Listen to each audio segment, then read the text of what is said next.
in Afghanistan and this deal that he cut. Here's my take on it.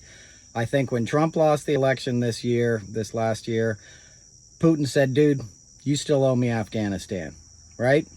Putin thought he was going to win, right? He helped Trump win in 2016. He thought he'd win in 2020. Trump lost, and Putin was like, part of the deal is I get Afghanistan back, right? Putin's ex-KGB. Soviet Union invaded Afghanistan and got their asses kicked by the guys that we backed, that later became the guys that we handed the country over to, if you ever want to get crazy about geopolitical stuff, right?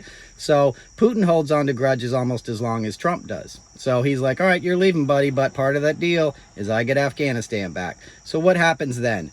Trump sends Mike Pompeo and Jared Kushner over to Doha to tie up their interests in the Mideast, right? 10 days, they send them on a tour. 2 weeks after Trump lost the election. What the hell are they doing there?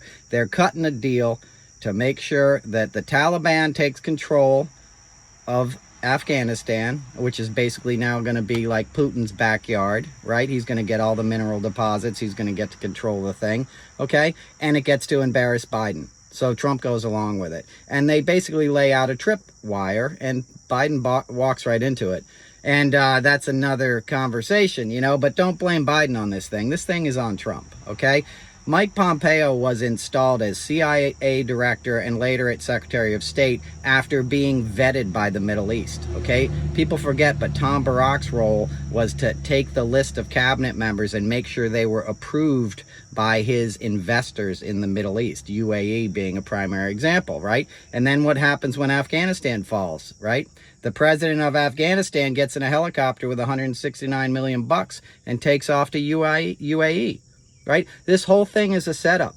This thing is like Ocean's 11 with fat old venal white men and an evil puppet master in Vladimir Putin and a bumbling idiot with no morals or qualms in Donald Trump. And that's why you have to stop him. You know, all these protests, these anti-vaxxer things, these are soldiers that have been brainwashed by Putin and that are doing Trump's bidding, and you have to stop them now.